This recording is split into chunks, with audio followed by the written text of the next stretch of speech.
অপেক্ষার প্রহর শেষ। নেইমার কি আসলেই ফিরতে যাচ্ছেন মাঠে, নাকি ব্রাজিল দলের জার্সি গায়ে? ব্রাজিল কোপা আমেরিকায় তাদের ব্যর্থতার ছবি আঁকিয়েছেন, তবে সেখান থেকে ফিরিয়ে আসতে হবে তাদের প্রতিযোগিতা ম্যাচ খেলে। তাই তো 2026 সালের বিশ্বকাপের বাছাই পর্বের ম্যাচে আবারও মাঠে নামতে দেখা যাবে সেলেসাওদের। সেই ম্যাচটি এবার সেপ্টেম্বরে অনুষ্ঠিত হতে যাচ্ছে। তবে এই ম্যাচে কাকে দলে রাখবে, কাকে বাদ দেওয়া হবে, এ নিয়ে এখনো কিছু বলেননি কোচ ডরিবাল জুনিয়র। ব্রাজিল এখন পর্যন্ত বিশ্বকাপে 6 ম্যাচ খেলে 6 নম্বরে অবস্থান করছেন, যেখানে তাদের পয়েন্ট 7। 5 বারের বিশ্ব চ্যাম্পিয়ন্সদের আরও বাকি আছে 12টি ম্যাচ।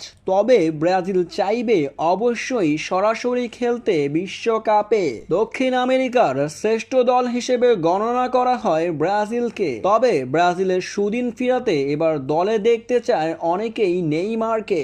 তবে এর মাঝেই শোনা গেল একটি খবর, যেখানে ব্রাজিল কনফেডারেশন জানিয়েছেন তারা ইতিমধ্যেই জানিয়ে দিবে ব্রাজিলের একাদশ। কোন কোন খেলোয়াড়কে তারা দলে রাখবে এমনটাই ইঙ্গিত দিবে আগামী কিছুদিনের মধ্যে।